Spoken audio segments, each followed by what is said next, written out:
Elon Musk और निखिल कामत का most awaited podcast आ गया है। 1.5 घंटे का अंग्रेजी पॉडकास्ट देखने का आपके पास टाइम तो नहीं होगा, इसीलिए मैं इसकी समरी समझा देता हूँ शॉर्ट में।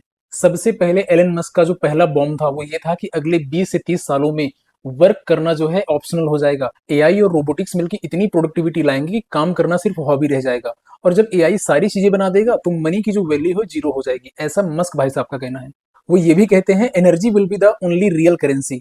दूसरा बॉम्ब, टेस्ला, स्पेस एक्स और एक्स एआई, ये तीन कंपनी सिंगल मेगा विजन में कवरेज में आ जाएंगी। Solar powered AI satellites deep space में काम करेंगे। स्पेस एक्स ट्रांसपोर्ट देगा, टेस्ला बैटरीज, रोबोट्स और एक्स एआई इंटेलिजेंस देंगी। तीसरा पॉइंट तो भाई साहब का बहुत ही ज्यादा वाइल्ड है। वो कहते हैं हम सिमुलेशन में जी रहे हैं, ऐसा उनका कहना है। उनका लॉजिक है कि 50 साल में गेम्स रियलिटी जैसे हो जाएंगे, हम सब एक माया में रहते हैं। उनके कहने का मतलब ये था। फिलॉसफी और भी डीप हो गई जब उन्होंने कहा यूनिवर्स का आंसर इजी है, मुश्किल है सही सवाल पूछना। जब कॉन्शियसनेस हमारी एक्सपैंड होती है तो क्वेश्चंस बेटर होते हैं, और वही होता है ह्यूमन का असली प्रोग्रेस। फिर आया एलन मस्क का फेवरेट फियर। वो कहते हैं पॉपुलेशन कोलैप्स हो जाएगी। उनका कहना है कम लोग मतलब कम कॉन्शियसनेस और कम capability to understand the universe.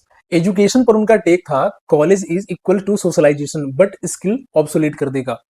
College broad study hyper socialisation से ज्यादा बेटर है। और अंत में भाई साहब एक ही लाइन कहते हैं सभी को, make more than you take. पैसे के पीछे मत भागो, वैल्यू के पीछे भागो। Money is just a side effect. ये कॉन्वर्सेशन फ्यूचर का कहीं ना कहीं ब्लूप्रिंट बन रहा है, और यह बनाता है टेक्नोलॉजी, फिलोसफी, स्पेस, एआई सबको एक ही सिंगल थ्रेड में टाई अप करने की कोशिश।